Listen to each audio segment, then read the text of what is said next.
मानवा की शुरुआत में हमें एक सुंदर सी दुनिया दिखाया जाता है, ऐसी एक दुनिया जिसके अंदर से मैजिकल एनर्जी निकल रही थी, एक दुनिया जो पेड़ पौधों से भरी हुई थी। उसी दुनिया में हमारा मेन कैरेक्टर यूजीयू री इनकारनेट होने के बाद पहली बार अपनी आंखें खोलता है। आंखें खोलते ही वो अपने आप को एक नई जंगली जगह पे पाता है। जब अपने आप को वो गौर करता है तो देखता है कि उसके बाल सख्त थे और बालों के ऊपर पत्ते थे। वो जब हाथ हिलाने की कोशिश करता है तो हाथों की जगह उसको ब्रांचेस दिखाई पड़ती है, और जब हिलने की कोशिश करता है तो एक ही जगह पे वो जम चुका होता है। वो सोचने लगता है कि वो शायद सपना देख रहा होगा और सपने से जागते ही सब कुछ ठीक हो जाएगा, पर ऐसा कुछ होता नहीं है। जहां तक यूजीयू को पता था, वो पिछले लाइफ में पानी पीते पीते मर गया था और इस लाइफ में वो एक पेड़ बन के री इनकारनेट हुआ है। यूजीयू सोचने लगता है कि अगर उसे री इनकारनेट होना ही था तो एक हैंडसम लड़के में री इनकारनेट होता जो लड़कियां छेड़ सके और अपना हैरम बना सके, पर वो एक छोटे से पेड़ में री इनकारनेट हुआ था। पेड़ के आंखें नहीं होती,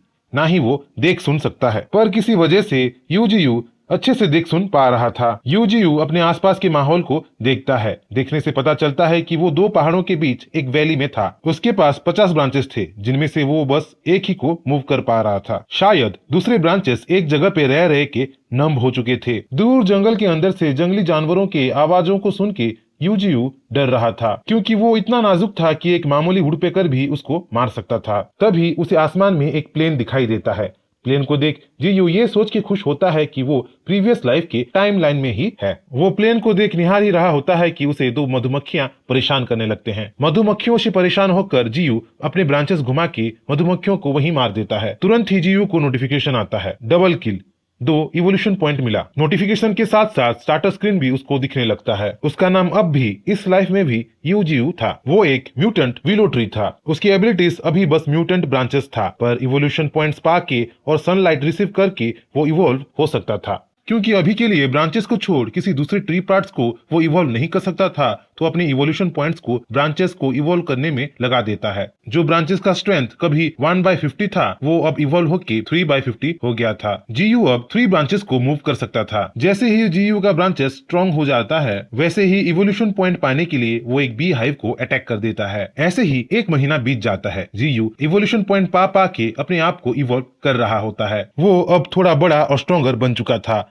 वो इतना स्ट्रॉन्गर बन चुका था कि अपने हर ब्रांचेस को अब मूव कर सकता था। उन्हीं ब्रांचेस से वो एक बड़े से पत्थर को तोड़ने की कोशिश करता है। क्योंकि पत्थर उसके अटैक रेंज से बाहर था, तो जीयू पत्थर को हिट नहीं कर पाता, पर बिना हिट किए भी अपने इम्पैक्ट से पत्थर को डैमेज कर देता है। वो अब इवोल्यूशन पॉइंट्स पाने के लिए एनिमीज को अपने अटैक रेंज के अंदर ल्यूर करता था और अंदर आते ही उन पे अटैक कर देता था। वो बहुत जल्दी बढ़ रहा था। उसके रूट्स मिट्टी के गहराई तक जाके एनर्जी एब्जॉर्ब करके उसे बढ़ने में हेल्प कर रहे थे। इसीलिए वो बिना कुछ किए भी बढ़ रहा था। उसे ना बीमारी का डर था, ना ही थकान की चिंता। उसे ना स्कूल जाने का टेंशन था, ना ही खाने पीने की चिंता। वो इस दुनिया का वर्ल्ड ट्री बनने की सोच रहा था, इस दुनिया का भगवान बनने की सोच रहा था। ऐसे ही एक दिन उसके ब्रांचेस में जीयू को कुछ फॉल्कन्स के चूजे दिखते हैं, जिनकी माँ उनको छोड़ के चली गई थी। क्योंकि जीयू अभी तक एक जगह से दूसरी जगह मूव नहीं कर पा रहा था, तो स्काउटिंग के लिए फॉल्कन्स के चूजों को पालने की सोचता है। फॉल्कन्स जो 270 से 360 किलोमीटर पर आवर से उड़ते थे, जो चीते से भी तेज थे, वो जीयू के एरियल स्काउट बनने वाले थे। जीयू जो अपने पिछले लाइफ में कमजोर था, इस लाइफ में स्ट्रॉन्ग बनना चाहता था। इस दुनिया में जहाँ कई सारे स्ट्रॉन्ग मॉन्स्टर्स थे, जहाँ वाइल्ड वुल्फ गैंग बना के शिकार करते थे, जहाँ जायंट आंट्स और बीस्ट मंडराते रहते थे, जहाँ स्पाइडर क्वीन और जायंट गोरिल्ला जैसे जीव थे और उनका शिकार करने वाले एक्स स्नेक जैसे प्रेडेटर थे, वहाँ जीयू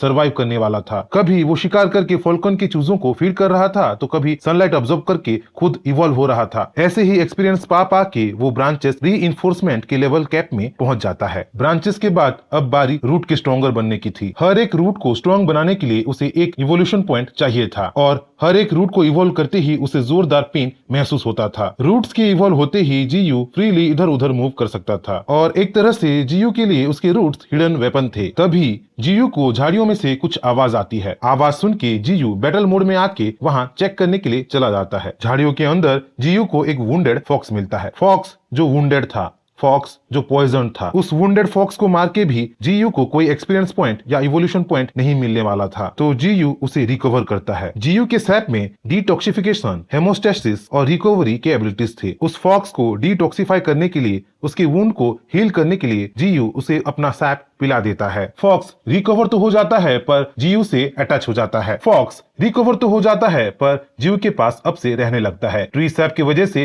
रेड फॉक्स इवॉल्व हो जाता है और म्यूटेंट फॉक्स में बदल जाता है। म्यूटेंट रेड फॉक्स जो 20 साल तक जी सकता था, जिसका लेवल 4 था और एबिलिटीज आई ऑफ चार्म था, वो अब से जीयू के साथ रहने लगा था।